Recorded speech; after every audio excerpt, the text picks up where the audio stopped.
So hello guys, good evening. ही माझी आजची संध्याकाळ आहे, म्हणजे संडेची संध्याकाळ आहे. सो संडेला मी असं विचार करत होती की आज मी जाऊन मूवी बघू. सो जो माझ्या खूप टाईमपासून पेंडिंग होता मूवी बघण्यासाठी, तो मी मूवी बघायला गेली होती. सो येस गाईज, मी मिराजमध्ये छावा मूवी बघायला गेली होती. The experience of Miraj is always magical as we know, as I have experienced a lot of times. So I prefer Miraj, and also because it is घराच्या जवळ असल्यामुळे जास्त प्रिफरेबल वाटतं. And I must say every frame was beautiful. Every frame had a meaning. त्याच्यामध्ये dialogues तर powerful होतेच, त्यात काय विचार करण्याची गोष्टच नाही. बट त्याच्याबरोबर जे बाकीच्या गोष्टी होत्या, लाईटिंग म्हणा, फ्रेमवर्क म्हणा, किंवा साऊंड इफेक्ट्स म्हणा, इतके ब्युटिफुल होते की बस बघत बसावं असं वाटलं. आणि इकडे तिकडे कुठेच लक्ष न देता एकटक मूव्ही बघण्याचा एक्सपिरियन्स आला. लाईक आता पुढे काय होणार, आता पुढे काय होणार. Even costumes, even characters, even what ever the character was wearing, that was so beautiful. ज्या प्रकारे सेट डिझायनिंग वगैरे झालं आहे, किती काय झालं यार, काय ग्रँडनेस आहे. And use of colour specifically खूप मस्त होते. पण काय झालं की हे जुन्या पिक्चरशी रिलेटेड असल्यामुळे मला ब्लॅक अँड व्हाईट खूप त्याच्यामध्ये मला चांगलं वाटतं. कारण आधी जे बघितले होते ते थोडेसे रिलेट करू शकले मी ब्लॅक अँड व्हाईट मूवीजमधून. सो मला ते कॅरेक्टर्स, किंवा म्हणा की हिस्ट्री बुकमध्ये लहानपणी बघितलेले कॅरेक्टर्स, ते मला खूप जास्त रिलेटेबल वाटत होते. दॅट इज वाय की मी एक ट्रिक केली की मी ते ब्लॅक अँड व्हाईटमध्ये फोटोज काढले त्याचे. I swear how the look is, म्हणजे एवढा छान लुक होता त्या मूवीचा. मी ब्लॅक अँड व्हाईटमध्ये कॅरेक्टर्सचे फोटो काढल्यानंतरसुद्धा इट वॉज लुकिंग ब्रिलियंट. म्हणजे किती मस्त असावं, लाईटिंग म्हणा किंवा बाकीच्या गोष्टी म्हणा, किती छान असावं. प्लस जे काही त्यांचं whatever the character was going through, it was shown perfectly. म्हणजे त्यांचं जे काही मागणं होतं, because he was a sad person, थोडासा सॅडनेस होता त्यांच्यामध्ये. So that sadness also, how it played a role in making him something great. So that also came out very well. सो किती मस्त कॅरेक्टरायझेशन केलेलं, इवन सगळे कॅरेक्टर्स.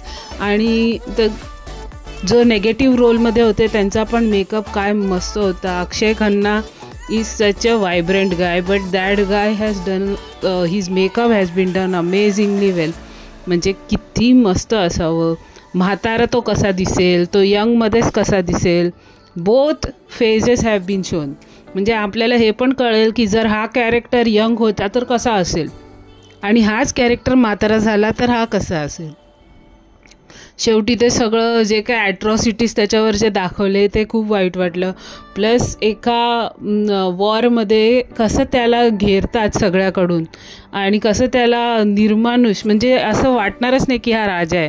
म्हणजे इतका निर्मानुषपणे कोणाला कसं ट्रीट करू शकतो, ते सगळं ट्रीटमेंट आणि ते सगळं बघताना खूप असं भारावून जायला होतं की असं कसं असू शकतं, हाऊ इज दिस पॉसिबल. पण ते एवढं रियालिटीमध्ये दाखवलं आहे. आणि एस्पेशली सेटिंग म्हणजे बाकीच्या गोष्टी की परफेक्टनेस इकडचं तिकडे नाही.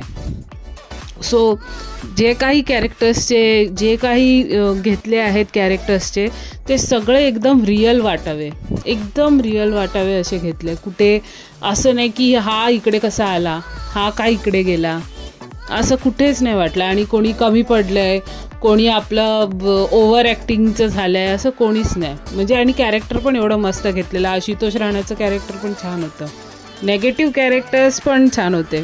स्टोरी लाईन ब्रिलियंट होती, कारण स्टोरी लाईन कोणी असं वाटत होतं, पण तेच असतील का नाही हे पण शंका होती. We don't know who is the real culprit.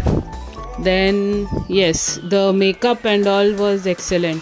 जेवढं पुढे बघत गेली ना, तसं एक गोष्ट समजायला लागली की किती ब्रिलियंट असू शकते कोणाची ॲक्टिंग. आणि every time he use to scream loudly, it use to feel की he is a lion, he is a Chhaava बोलतो ना ज्याला, he has become that character. म्हणजे कितकं रिअल ॲक्टिंग असू शकते तितकं रिअल ॲक्टिंग केलेली आहे. So I request all of you to go and watch this one because it is a real good experience. Not for the story, not for what is there in myths and what you have heard in history, not for that, just for the look of the movie, just for the songs, just for the feelings the character are conveying. म्हणजे किती depth असू शकते एखाद्या कॅरेक्टरमध्ये.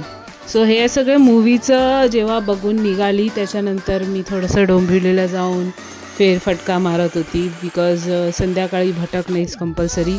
So थोडीशी भटकंती पण चालू होती, डोंबिवलीला पण गेली होती. सो येस, त्यानंतर हे रिक्षातून घरी येतानाचं थोडंसं शूट केलेलं मी. आता मी घरी निघालेली होती. सो आजूबाजूला काय चालू आहे मार्केटमध्ये, आता काय आहे, कोणते नवीन ट्रेंड्स आहेत, काय चालू आहे, हे सगळं ऑब्झर्व करत असते जाता जाता. आणि आता रिक्षाचं भाडं झालं आहे 26 रुपये. सो यू कॅन इमॅजिन, आधी होतं 23, आता झालं आहे 26. आणि इथे एक छोटीशी माऊ मला दिसली जी क्लीन करत होती स्वतःला. प्लस उद्याची सगळी तयारी केली, फळं आणली उद्यासाठी. सो उद्या उपवास आहे. So anyways, thanks for watching, keep सबस्क्रायबिंग.